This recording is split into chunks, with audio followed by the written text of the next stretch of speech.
Mahal! Mahal! Oh. Mahal, pansin ko simula nung uminom ako dito ni BWC, medyo nabawasan na yung ubo ko, tsaka sipon. Ganun. Oo nga! Dapat pala talaga, everyday na ako iinom nito. So, dapat ganun din ako. Oo, dapat mag-vitamins ka na rin. BWC. Ang ganda niya, tapos napansin ko, parang kumikinis yung kutis ko. Hindi nga, seryoso. Parang kikinis din ako dyan. Hindi naman, parang oo, tingnan mo, hindi pa ako ngayon nagkaka-pimples kahit nagkaroon ako ng nakaraan. Kasi dati, kada magkakaroon ako, di ba tinutubuan ako ng mga pimples, pero nung sinunod-sunod ko na yung pag-inom nito, ayos pala eh. Siya, pansin mo din? siya, bili mo na rin ako niyan. Eto, meron pa naman, hindi inumin mo muna itong akin. Pansin mo din, mahal? Oo. Parang ang kainis ng kutis ko, Nakakaganda nga rin kung BWC.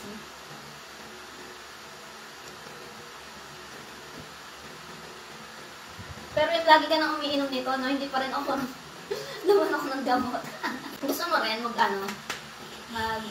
vitamin C? Sige. Mura lang bili mo na ako. Para dalawa tayo iinom niyan. Mura lang to, mahal. Lang to, 100 plus lang to. Parang wala pa tong 130. 30 capsule na. So, everyday mo lang to iinumin. Then, ang kagandahan nito, mahal, na siya? Sodium ascorbate. Kung acidic ka, kung yung tiyan mo, kahit walang laman tiyan mo, pwede mo itong inumin. Unlike sa ibang ascorbic, diba? Wait lang, parang nasa lalamunan to.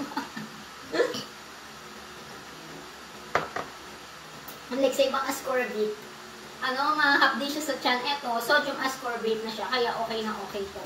Maganda nga rin ito yung may okay siya sa may mga acidic yung Oo, pwede siya. Pero syempre, mas maganda pa rin, iinom ka nito yung after mong kumain. Katulad ngayon, di ba, katapos ko ng kumain. Kaya okay na ako nito. Kitang-kita pa yung ulo ng isda, Oo, mahal. Try mo na rin to.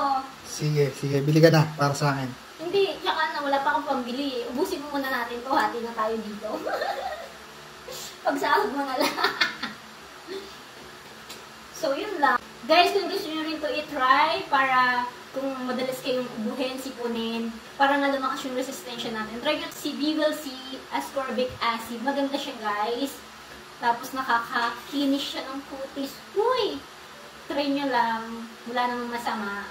Para lumakas nga yung resistensya natin. Kasi nakakaraan, hindi ako nag-iinom nitong vitamin C na to. Tinablan talaga ng ubo at sipon ang bulin, pero ngayon medyo okay na ulit. So, ilalagay ko na nga lang ang link nito sa Yellow Basket kung gusto nyo rin po. Yun lang po. Thank you for